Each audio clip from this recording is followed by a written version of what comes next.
dootuñu ko mën ndaxte dañu tënk on a prêté serment et tout mais bu yàlla dogalee ñu génn tuuti ci carcan boobu noonu am nañu un peu plus de liberté surtout dans le cadre artistique ñu mën a puiser ci foofu li nga xamante ni mooy gàllankoor doomu aadama mën ko def ay thèmes ay chansons di ko woy ba si nopp bu mu toq borom mën ci jëlee dara loo xam ne dana ko mën a dimbali ba travers yooyu du ci daanu wala bu fekkente ni souci la social mu xam un tout petit peu fan la war a jaaree ba mën dugg ci bañ dugg ci clivage yooyu. waaw. ñu gis itam ni peut-être man à ma connaissance vous êtes la première femme peut-être bu nekk à la cour ba pare en même temps di woy lan moo la poussé à ce que nga woy au-delà de la passion est-ce que dafa am leneen loo xamante ni animé sa amour pour la musique. Bon, c'est vrai que je suis la première femme greffière qui chante, mais il y a un greffier qui a chanté avant moi. Ah bon? Oui, Maître Vieux Macfay. Vieux Macfay, il est greffier, hein? Ah oui. Waa gars yi dañ koy fàtte, il est le premier greffier à avoir pris le micro ba pare di jouer instrument. Macha allah kon nag peut-être si jigéen ji maa jiitu ñàkkul sama ginnaaw dina tàng jër parce que art moom day daw ci ku nekk. Man je suis née dans une famille bi nga xamante ni pratiquement kenn woyul. waaw mais sama yaay moom da daan yëkkati ay xasida Sëñ Touba. Macha allah ñu judd ci loolu noonu nag ma am nijaay ji nga xam ne nag moom dafa yoroon saxophoniste la. mu di Salo Dieye Pacheco. Macha allah moom da daan ñëw suñu kër di seet si sama maam bu ñëwee ànd ak orchestre boobu lu tuuti la mais dama amoon envie être à sa place. mu daan nekk di way l'an 2000 atuna tànge la. Moi j'avais envie de faire ça, j'étais toute petite. Mais sama yaay àndul woon ci loolu dafa naan waaw da ngeen war a jàng leen am nañu moom way parce que peut-être ci zaman boobu jamono boobu dafa am ñoo xamante ne lañ jagleeloon way mais tey àdduna dox na ba gis nañ ni léegi way nekkatul diw mooy sa yaay di way sa baay di way sa maam. On chante sur des thèmes ñi ngi jéem di sensibiliser à travers des thèmes ñi ngi jéem di def leneen ak leneen ba di def sax une politique dans l'art. Bi yàlla dogalee nag loolu am ma continuer sama jàng bi ma nekkee en classe de 5e au lycée Ahmed Fall sama oncle bi moom dafa yoroon sax moom itamit macha allah en même temps di jouer basse. suñ daan wàcc école rek moom daf may ñëw sàcc ni ma nañ dem su jógee yóbbu ma ci femmes yi woy foofu à Saint-Louis ma leen di këral. su ma dellu see nag acca ay ba foofu la sama yaay xuloo bi ni kur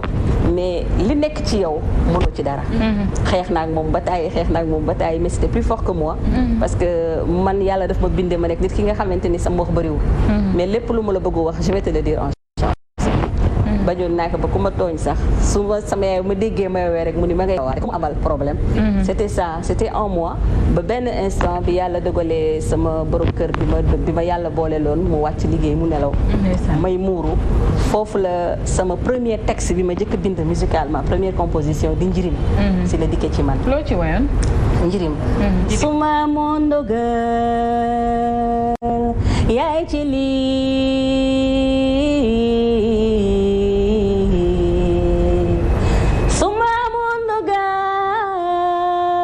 yaay ci lii kon baay du dem bàyyi ñoo boobu j'avais un petit enfant li nga xam ne amul 3 mois papaam dem bàyyi ma téye ko mën naa waa kii noonu lay def ak moom mais ma xam ni rek suñu borom mooy borom jaam yi da nga yaakaar yaa yor sa bopp alors que yoroo sa bopp xale bi nga yoroo ko kenn yorul kenn yàlla moo yor ñëpp. J'ai trouvé en ce sens-là ma consolation dans la musique que je faisais. noonu la yàlla indil ma sama benn vieille connaissance boo xam depuis 5e bi ma la doon wax. macha allah dañ daan nekk di répéter ndax maa daan woy suñu foyer lycée yi et tout.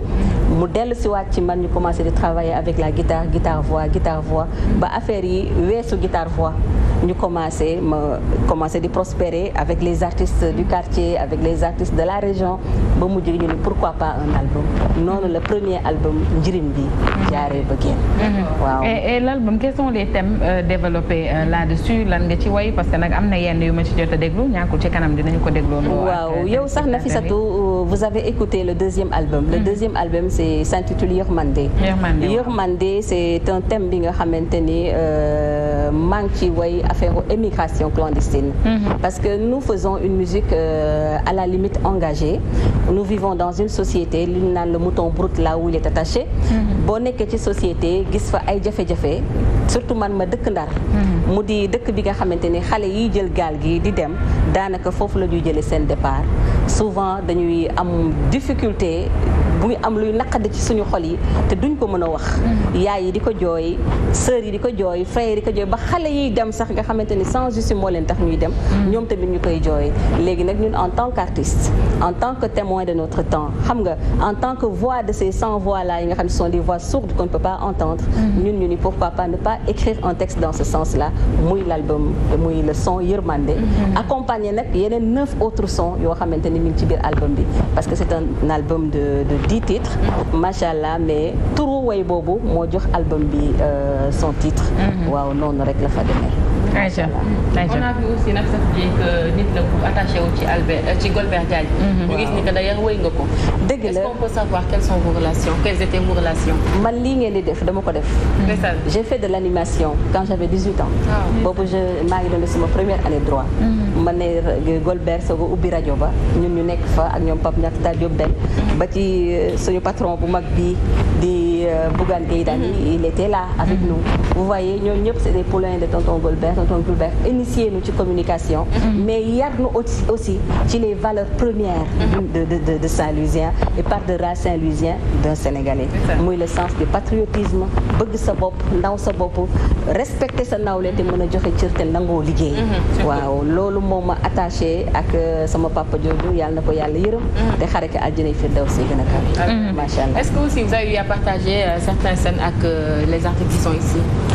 pour les non pas encore les artistes chanteurs pas encore à Saint-Louis moom ñun on est une famille lépp lu ñuy def lu kenn di def ñëpp a cay ànd ça fait que ñun bu ñuy liggéey foofu boo amee manifestation c'est tout le monde qui est là d'ailleurs il y a un programme qui est en cours mais da ngay gis da ngay fàtte sax ne Aminta Xaas moo koy def ñëpp ngay gis kenn ku nekk ma ngay wax ay fan sama concert bi da nga ñëw on sait même plus qui fait parce que foofu benn la ñu mais au niveau de Dakar aussi je travaille avec des musiciens qui sont parfois natifs de Saint-Louis parce que Sénégal benn bopp la comme ni ñu koy waxee kenn mënu koo xar ñaar mënoo sax ni kii Saint-Louisien la wala nga ni kii Casace la wala nga ni kii Kaolack quoi la parce que boo xoolee ci sa biir généalogie da ngay gis ni sa maam ma nga jóge Thiès nga xoolaat ni sa maam ma nga jóge Mbour nga xoolaat ça fait que ñun ñëpp benn lañu waaw amaguma nag opportunité vraiment à part peut-être benn son bi nga xamante ni war na génn ci second album bi war a génn en Espagne inchallah au mois d'avril am na fa featuring bu ñu def ak benn musicien boo xamante ni mi ngi fii ci Dakar Ndiaye waaw loolu c'est à découvrir inchallah. merci Yade dinañu ñëwaat ci yow le temps ñu dem xooli Bamba ci vivre sa passion.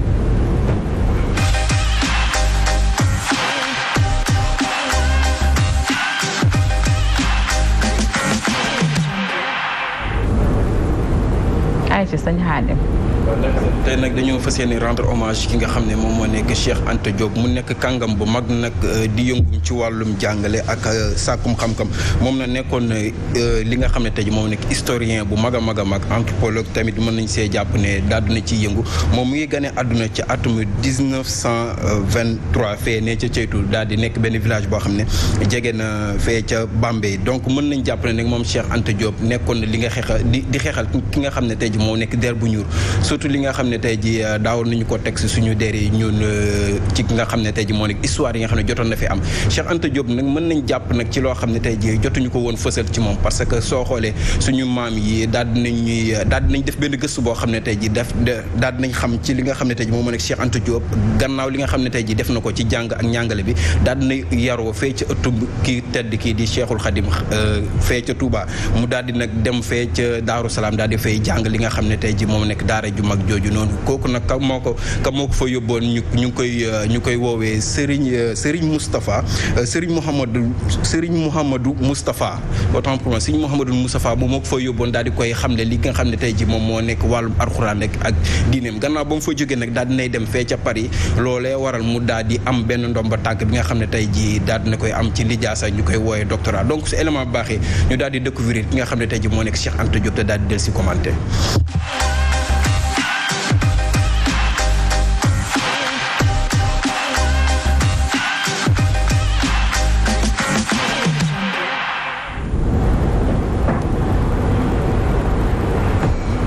Aïcha élément bi dinañu ci ñëwaat Bamba le temps muy yemb xanaa rek ñu bàyyi nga désamorcer ci tuuti. moom nag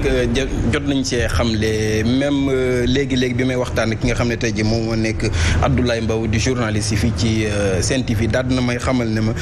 kii di Cheikh Anta Diop jamono ji nga xam ne tey jii nekkoon na fi donc si wàllum buur tey jii mënoon nañ ko wooyee ki nga xam ne tey jii moo nekk Cheikh Anta Diop ndaxte jamono ji mu fi nekk dafa concentré woon ci li nga xam ne tey jii moom moo nekk étudiant daal di jàng ji xam-xam ak waaye fekkoon dañ koy tabb ci wàllum